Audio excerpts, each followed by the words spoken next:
예배가 예배될 수 있도록, 또 교회가 교회다워질 수 있도록 하나님께서 우리들을 사용하시기를 원합니다. 우리들을 그렇게 써주시기를 원하고, 또 우리가 사용되어지기를 원합니다. 아멘. 우리 지난번에 우리 요한복음 13장의 말씀을 나눴습니다. 지난번이지만 2주간을 건넜고요. 또 해로는 햇수로 또 지났기 때문에 작년에 듣고 또 처음 보게 되어지죠. 예, 오늘 요한복음 13장 말씀, 지난번에 제가 말씀드린 것을 다시 한번 말씀을 드리면 섬김에 대해서 말씀을 드렸어요. 섬김. 그래서 예수님께서 그 제자들의 발을 씻어주는 그런 장면을 통해서 우리가 섬김을 말씀을 드렸고, 또 그렇게 섬겨야 된다라는 것뿐만이 아니라 그 속에 십자가가 들어있다라고 제가 말씀드렸습니다. 그래서 4절의 말씀에 보면 저녁 잡수시던 자리에서 일어나 겉옷을 벗고 수건을 가져다가 허리에 두르셨다라고 말씀하셨죠. 그러니까 예수님께서 종으로 섬기시는 모습을 상징적으로 나타내는 모습이셨습니다. 겉옷을 벗으셨다라는 것은 이제 곧 옷벗김을 당하고 십자가에 달려 죽게 되실 그런 모습을 의미한다라는 것이었고요. 또 대야에 물을 떠서 제자들의 발을 씻기셨다라는 것은 성막의 물두멍을 의미한다라고 말씀드렸죠. 그래서 물두멍에서 물을 채우고 제사장들이 이제 수죽을 씻는 그런 모습을 말씀을 드리면서, 결국은 이제 성막에 들어가기 위해서는 번제단을 만나고 번제단의 피로써 하나님 앞에 정결하게 되어지고, 그 다음에 물두멍에 물로 씻음으로써 깨끗하게 되어지는 그런 과정을 말씀드렸습니다. 그래서 피와 물로써 씻음 받는다라는 것입니다. 히브리서 10장 말씀에 보면은 그러나 그런 제사로는 완전하지 못했다라고 말씀합니다. 그래서 모든 예수 그리스도께서 죄를 위하여 한 번에 단번에 들이셔서 영원한 제사를 삼으셨다라고 말씀하고 있습니다. 또 요한복음 요한일서 5장 6절에 말씀해 보면 이는 물과 피로 임하신 이시니 곧 예수 그리스도라. 물로만이 아니요 물과 피로 임하셨고 증언하는 이는 성령이시다라고 말씀합니다. 그러니까 물과 피로 예수님께서 모든 죄를 씻으신 것을 믿으시기를 바랍니다. 십자가의 죽으심으로 우리의 모든 죄가 씻어졌습니다. 예수님의 피와 물로써 우리가 모든 죄가 씻어진 것을 믿으실 수 있기를 바랍니다. 할렐루야. 네. 그래서 이제 예수님께서 발을 막 씻으시니까 베드로가 말하잖아요. 베드로가 8절에 말씀 보면은 내 발을 절대로 씻지 못합니다. 어떻게 스승님이신 예수님께서 내 발을 씻으실 수 있겠습니까? 이렇게 막는 거죠. 예수님께서 그게 대해서 참 너밖에 없다. 내가 이렇게 물을 떠다 놓고 발을 씻는데 아무도 그거에 대해서 얘기하지 않았는데 베드로 너만 나에게 얘기했구나. 그 칭찬해 주지 않으셨어요. 오히려 뭐라고 말씀하십니까? 내가 너를 씻어주지 않으면 너와 내가 아무런 상관이 없다라고 말씀을 하십니다. 이게 무슨 말씀입니까? 내가 네 발을 씻지 않으면 너는 내 제자가 아니다. 네가 발을 씻지 않으면 너는 죄 씻음 받지 않은 것이기 때문에 나와는 아무런 상관이 없다라고 이야기를 하는 것입니다. 여러분들 그것도 마찬가지예요. 구원도 마찬가지입니다. 여러분들이 구원받지 않으면 하나님과 아무런 상관이 없어요.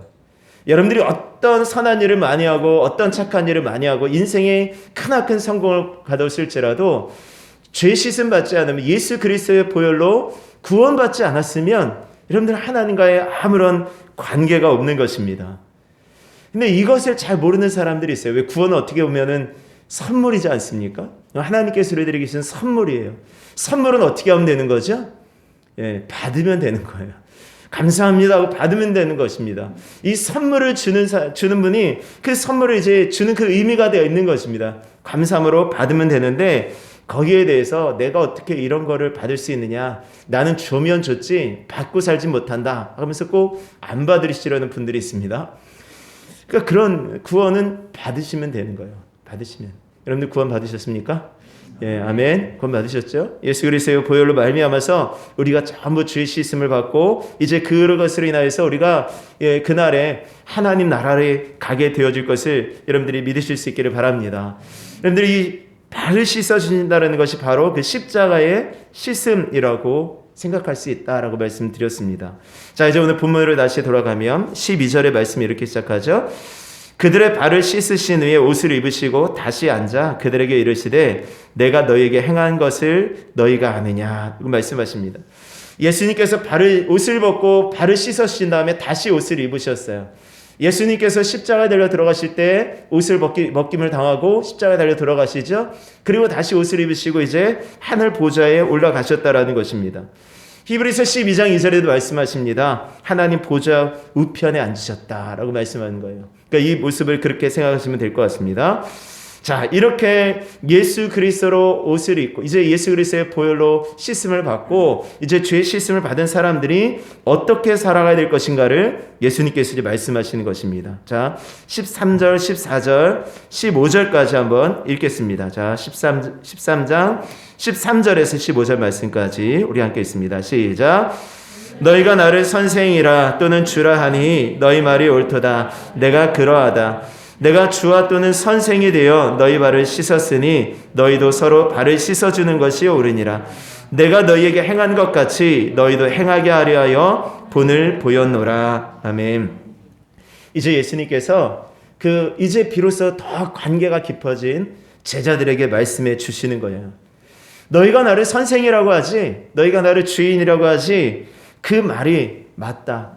내가 너희들의 선생이고 내가 너희들의 주인이다. 그런데 이제 내가 그럼에도 불구하고 너희들의 발을 씻어준 것은 너희도 서로 발을 씻어주라고 내가 본을 보여준 것이다 라고 말씀해 주시는 것입니다. 여러분들 이 말씀에 따라서 혹시 이 말씀의 의미를 듣고 그러면 내가 선생이니까 내가 주인이니까 내가 더 높은 사람이니까 내가 낮은 사람 나보다 내가 가르치는 사람의 발을 씻어줘야 되겠다 하고 혹시 발을 씻어 주신 적이 있으십니까? 예, 내가 발을 씻었다. 그런데 이 말씀 그렇게 하지 않아요. 아랫사람이 윗사람이 아랫사람의 발을 씻어주는 거잖아요. 그러면은 부모가 자녀의 발을 많이 씻었네요. 어렸을 때 생각해 보니까 애기 때 항상 씻고 씻었네요. 목욕도 시켜줬는데 발은 장성하고 나서 크고 나서 발을 씻어준다라는 것입니다. 이 발 씻어준다라는 그런 의미가 다일까요? 예전에 그 기독교 방송을 듣는데 한 남자분이 그런 간증을 했어요. 자기가 몇 번의 사업 실패를 하게 되었답니다. 그래서 어려움 때문에 자살을 하려고 했어요. 자살을 하는데 이제 차 안에서 자살하려고 하는데 라디오에서 극동방송이 항상 맞춰져 있으니까 거기서 이제 말씀이 나오는 거예요. 그러니까 어떤 말씀인지 모르겠는데 아무튼 그 흘러나오는 말씀을 통해서 힘을 얻었대요. 그래 내가 이렇게 살면 안 되지. 그래서 내가 예수님 믿어야 되겠다고 다시 예수님 믿게 되어졌다라고 합니다. 그러면서 이제 그의 간증 속에 자신이 섬기는 교회가 사랑의 교회였다고 해요. 근데 사랑의 교회는 제자훈련으로 굉장히 유명한 교회거든요. 제자훈련에서 이제 제자훈련을 하게 되는데 그 제자훈련의 숙제가 뭐였냐면 자기 자녀, 자기 아내의 발을 씻어주는 거였대요. 자기 아내의 발을. 근데 자기 아내의 발을 씻어주려고 하다 보니까 아내가 사별을 해서 아내가 없는 거예요. 그러니까 어떻게 하지? 아들을 씻어주려는데 아들은 또 다 장가 들어가서 다 따로 떨어져 있더라는 것입니다. 그래서 어떻게 할까 하다가 어떻게 할까요? 하니까 그 가르쳐 주시는 분이 그러면 며느리의 발을 씻어주라고. 그래서 아들네를 불러다가 어쨌든 아들하고 며느리의 발을 막 씻어주는데 며느리가 막 씻다 얼마나 부담스럽겠어요. 시아버지가 발을 씻어준다는데 막 거부를 하는데도 아니라고 이거 숙제해야 된다고 그러면서 발을 막 씻겨주는데 발을 씻겨주는 순간 갑자기 눈물이 울컥하고 쏟아졌다라는 것입니다. 울컥하고 쏟아지니까 그 세족식을 통해서 그 며느리도 또 울고 그 아들도 울고 그러면서 같이 그냥 은혜를 얻고 힘을 얻었다 이런 간증을 하는 것을 제가 들었습니다. 그러니까 세족식 자체만으로도 큰 의미가 있을 수 있습니다. 여러분들 오늘 집에 가셔서 한번 해보실 수 있기를 바랍니다. 남편의 발을 씻어주고 아내의 발을 씻어주고 자녀들의 발을 씻어주고 자녀들은 부모님의 발을 한번 씻어주는 아멘이십니까? 우리 한번 희성이 하은이 한번 엄마 아빠 발을 한번 언제 씻어봤어?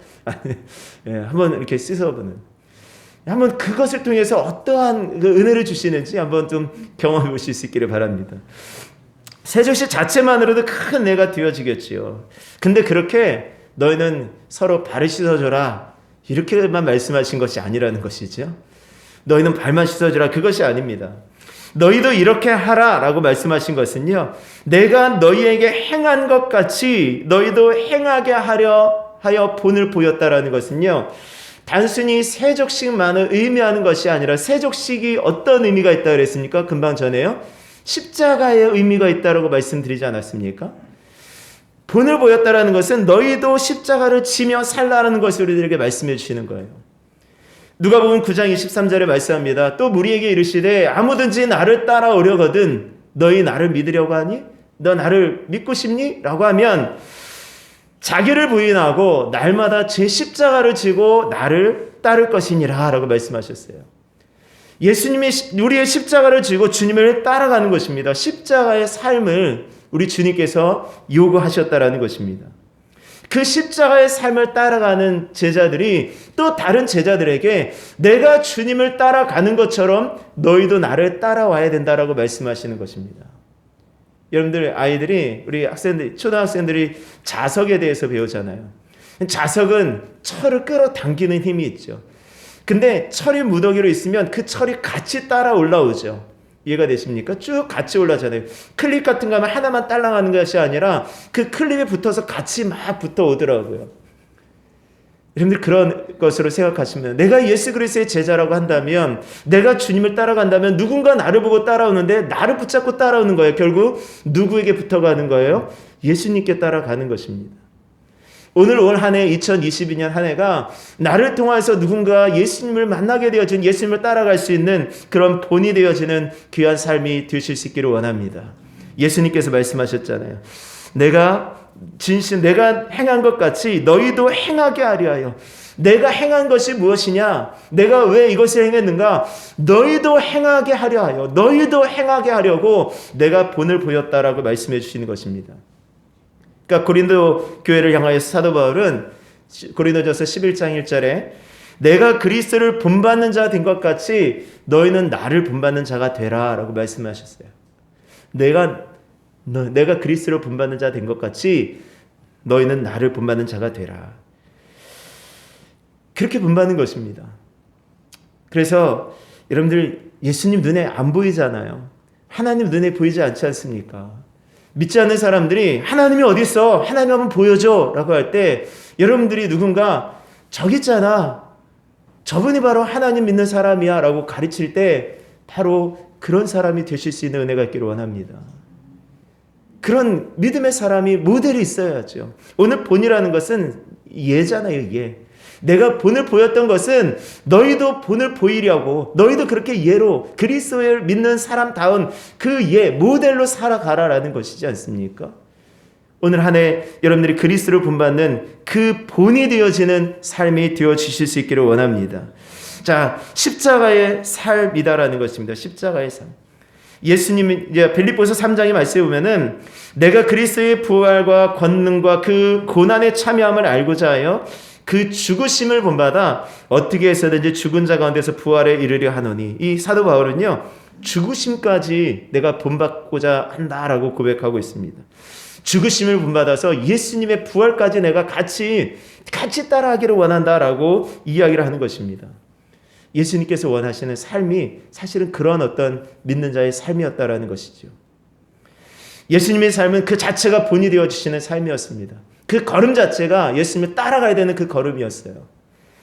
예수님은 그 본받아 살라고 말씀하시는데 내가 행한 것 같이 너희도 행하라고 하신 것은요 우리들이 행할 수 있는 부분들에 대해서 말씀하신 거예요.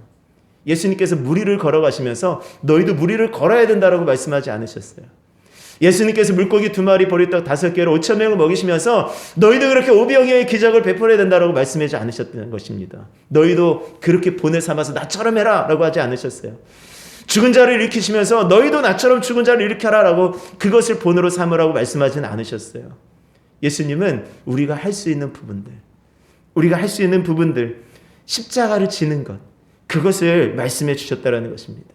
그럼 십자가를 지는 것이 뭐를 의미할까요? 십자가를 진다는 삶이 무엇을 의미할까요?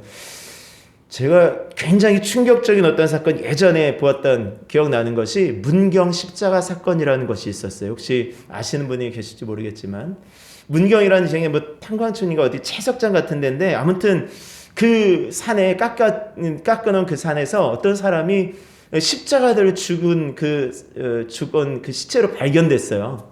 근데 그 모습이 정말 이렇게 십자가에 딱 달려서 못을 받고, 그리고 발에도 못을 받고, 양쪽에 이제 찌르고, 그래가지고 이렇게 십자가에 달려가지고 죽었고, 그 다음에 양옆에 이제 또 십자가가 또 따로 있었고요.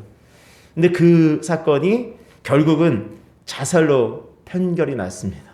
누군가 죽인 것이 아니라 자기가 저렇게 죽었다라고.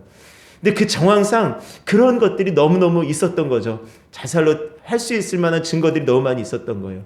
어떻게 했는지 구체적으로 이제 막 나오긴 하는데 자세하게 설명드리긴 그렇고, 어쨌든 자기는 어떤 신념에서 그런지 몰라도, 나도 그렇게 십자가 달려 죽어야 되겠다고 생각했는지 몰라도, 그런 믿음으로 그렇게 했는지 모르겠지만 그렇게 정말 달려서 죽었던 사건이 있었습니다. 십자가를 진다라는 것이 그렇게 하라는 것일까요? 아니에요. 근데 그렇게 하시면 안 됩니다. 그럼 십자가를 진다라는 것이 무엇입니까? 자, 16절 말씀 한번 보겠습니다. 13장 16절 말씀.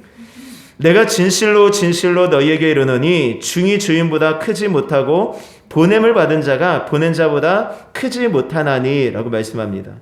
자, 종이 주인보다 크지 못한다라고 말씀하고, 보냄을 받은 자가 보낸 자보다 크지 못한다라고 말씀하는 거니까, 보냄을 받은 자가 누구예요? 종이죠. 보낸 자가 누구입니까? 주인이죠. 그러니까 보냄을 받은 자라는 것입니다. 우리는 종이니까 보냄을 받은 자예요.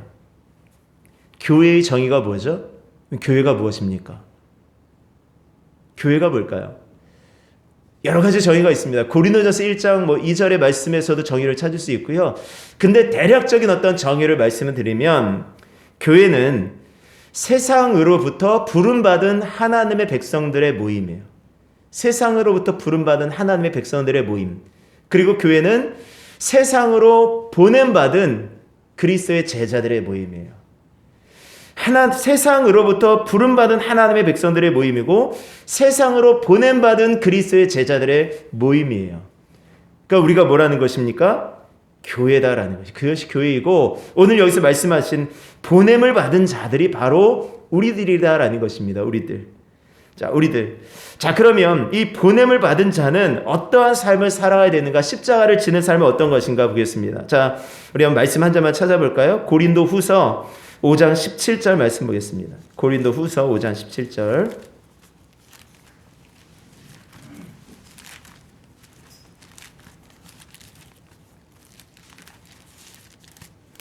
고린도서 5장 17절 말씀. 예.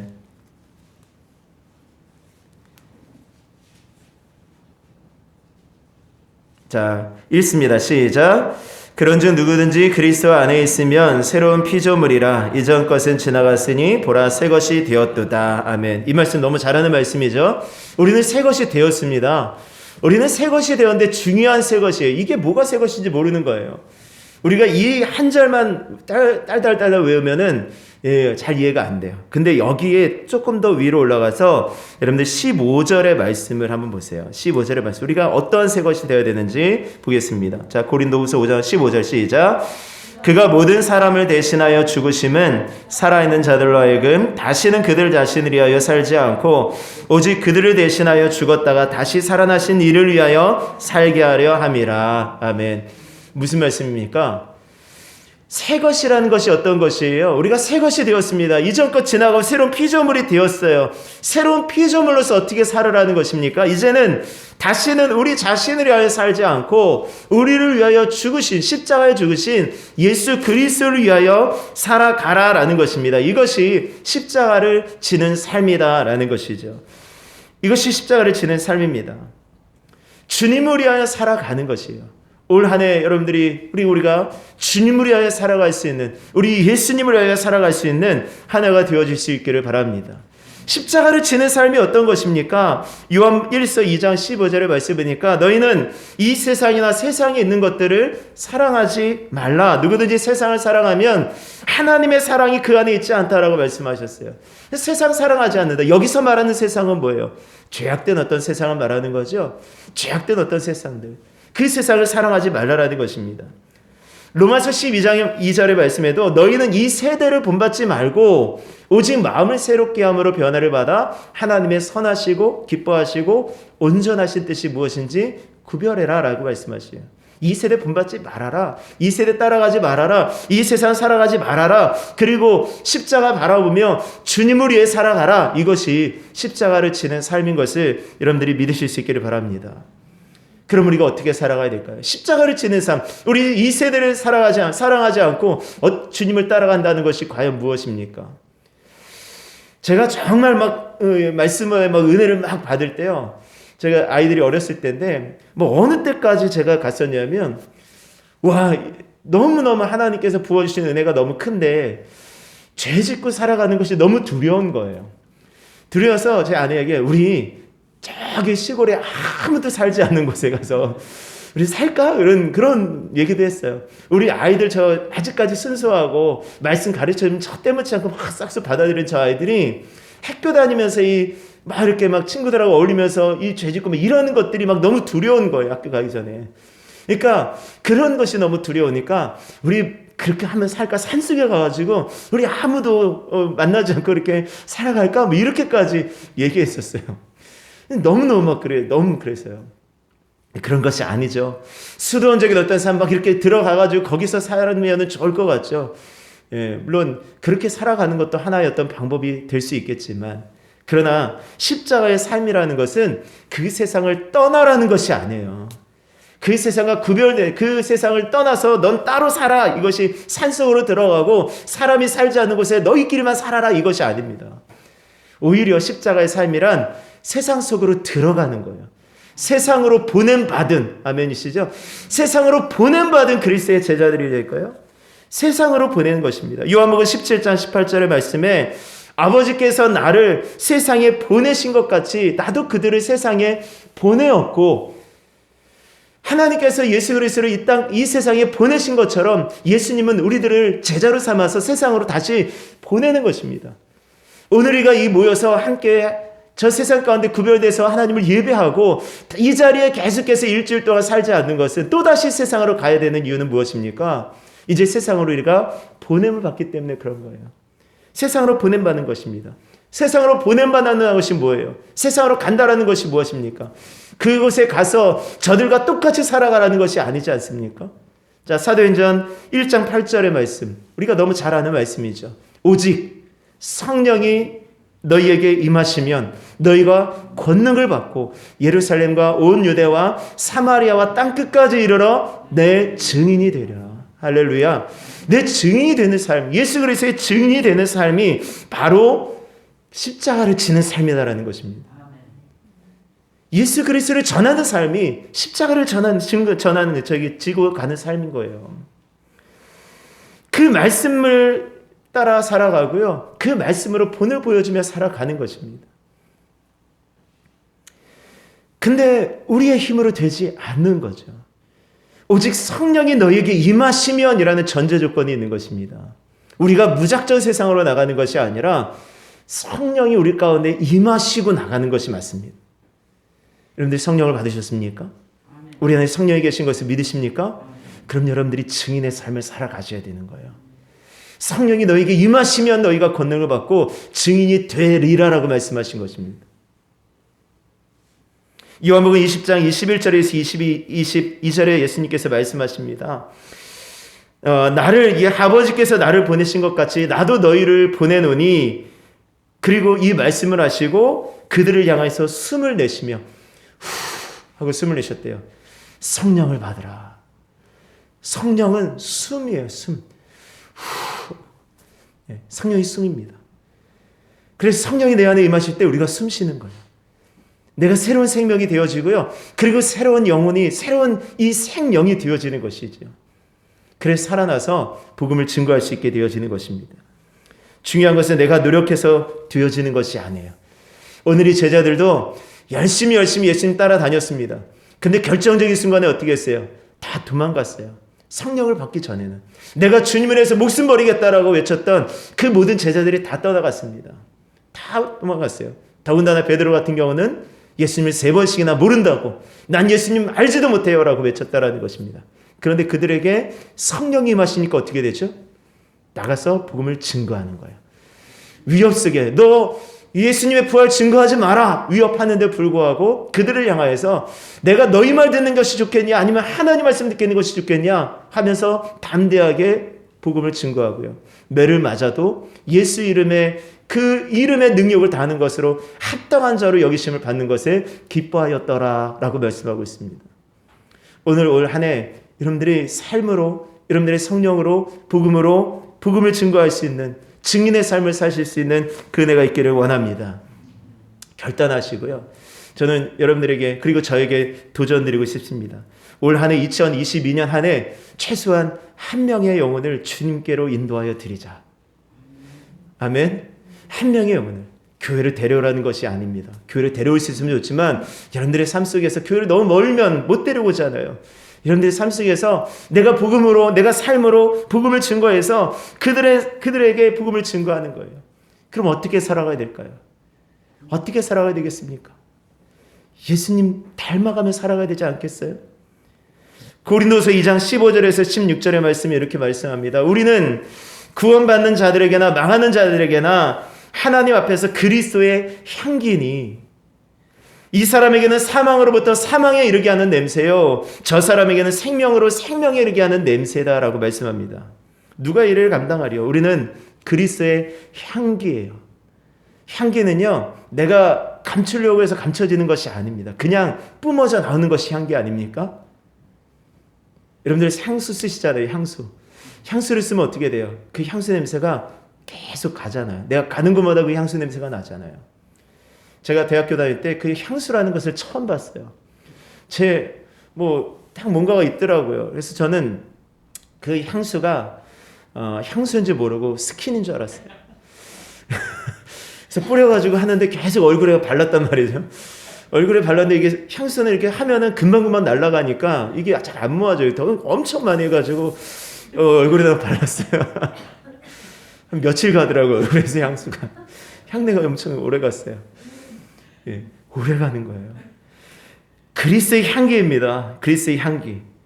어떤 사람은 우리의 향기를 맡고 사망으로 달려나가는 사람, 어이!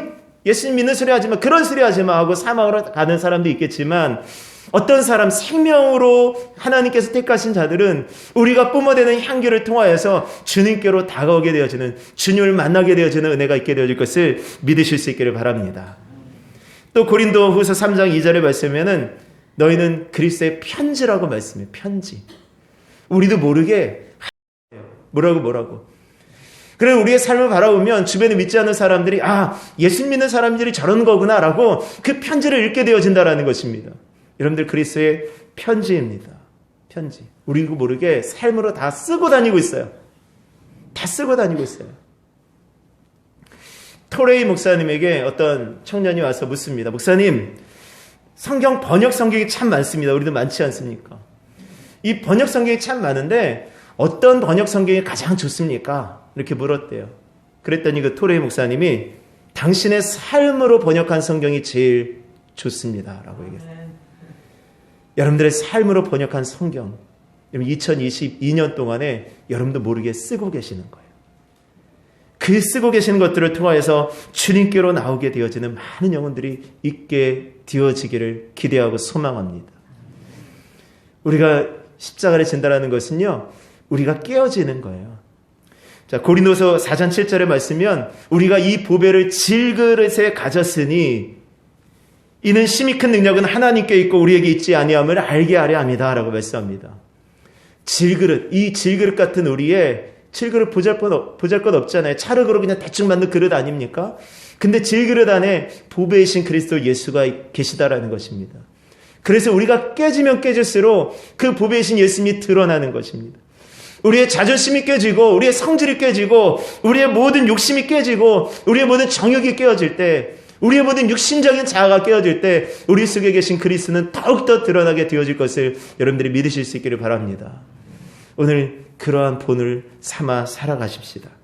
올 한 해 예수님께서 우리들에게 본을 보이셨던 것처럼 누군가에게 본을 보이는 한 해가 되어질 수 있기를 원합니다. 누군가의 본을 보일 때 그리스도를 닮아가는 그러한 은혜가 있게 되어지기를 주 이름으로 축원하고, 죽어가는 영혼, 그 영혼들에게 우리의 삶으로, 우리의 예수 그리스도로 복음을 증거하여서 저들이 구원받게 되어지는 그 은혜가 있게 되어지기를 주 이름으로 축원합니다. 우리 시간 함께 기도하겠습니다. 우리 함께 잠깐 기도하실 때, 하나님, 정말 우리 주님 말씀하신 대로 우리가 본이 되어지는, 우리 예수님께서 우리들에게 본을 삼아주셨던 것처럼 우리도 누군가의 본이 되어지는 귀한 삶을 살게 하여 주시옵소서. 하나님, 정말 정신을 바짝 차리고 정말 누군가 나를 바라보고 나를 그리스도의 편지로 읽고 있다는 것을 기억하고 우리의 삶 속에 정말 주님을 닮아가는 귀한 삶으로 살아가는 복된 한 해가 되게 하여 주시옵소서. 이 시간 우리 말씀 붙들고 우리 주여 만을 치고 동서로 기도하겠습니다.